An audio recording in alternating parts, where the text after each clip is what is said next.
आज के ज्ञान सरोवर में आप सभी का फिर से एक बार स्वागत है। और आज मैं लेके आई हूँ कहानी सच्चा आदर्शवादी। कहानी कुछ इस प्रकार से है। एक राज्य में दीनानाथ नाम का एक किसान रहता था। वो बहुत मेहनती था, ईमानदार और आदर्शवादी था। उसकी चर्चा पूरे गांव में थी। एक दिन उस राज्य के राजा ने मंत्री को कहा कि कोई भी इंसान अपने आदर्शों पर टिका नहीं रह सकता। क्षमा करें महाराज, आपका ऐसा सोचना ठीक नहीं है। बहुत से ऐसे लोग हैं जो भूखे मर जाएंगे मगर अपने आदर्शों से पीछे नहीं हटेंगे। मंत्री ने कहा। मैं नहीं मानता, राजा ने कहा। मैं अपनी बात सिद्ध कर सकता हूँ, ऐसा राजा ने कहा। तो मंत्री ने कहा, यदि महाराज की आज्ञा होगी तो मैं भी अपनी बात सिद्ध कर दूंगा। ठीक है, तुम अपनी बात सिद्ध करो। क्या तुम्हारी दृष्टि में ऐसा कोई व्यक्ति है जिसे अपने सिद्धांत प्यारे हों? ये बात राजा ने मंत्री से कहा कि अगर तुम्हारी दृष्टि में कोई ऐसा व्यक्ति है जिसे कि अपना जो सिद्धांत है वो बहुत प्यारा हो तो चलो सिद्ध करो।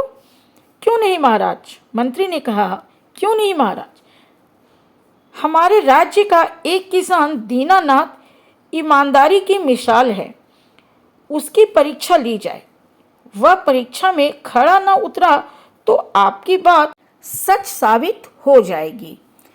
दूसरे दिन दीनानाथ खेत में हल जोत रहा था। अचानक उसके हल की नोक किसी कठोर चीज से टकराई। उसने झुककर मिट्टी हटाई तो उसे सोने का एक कलश नजर आया। दीनानाथ ने देखा कि कलश में सोने की गिन्नियां भरी हैं और हीरे की एक अंगूठी भी है। गरीब दीनानाथ के लिए यह कलश किसी बड़े खजाने से कम नहीं था, लेकिन बावजूद इसके ईमानदार दीनानाथ कलश को राजा के दरबार में ले गया और राजा को सारी बात सच सच बता दी। राजा उसकी ईमानदारी को देखकर भौचक्का रह गए। मन ही मन राजा को अपने ऊपर बड़ी ग्लानि महसूस हुई। आखिर दीनानाथ ने उनकी बात, उनके विचार को असत्य साबित कर दिया था। राजा ने खुश होकर दीनानाथ को 1000 सोने की गिन्नियां इनाम में दिया, लेकिन दीनानाथ ने सोने की गिन्नियों को लेने से मना करते हुए कहा कि मैं अपनी मेहनत की रोटी खाना चाहता हूँ महाराज। यदि मैंने आपकी ये गिन्नियां रख ली तो मेरे मन में लालच, लोभ और पाप का घर बन जाएगा, जिसके कारण मेरा ईमानदारी का धन नष्ट हो सकता है। यह कहते हुए दीनानाथ अपने घर की ओर चल दिया।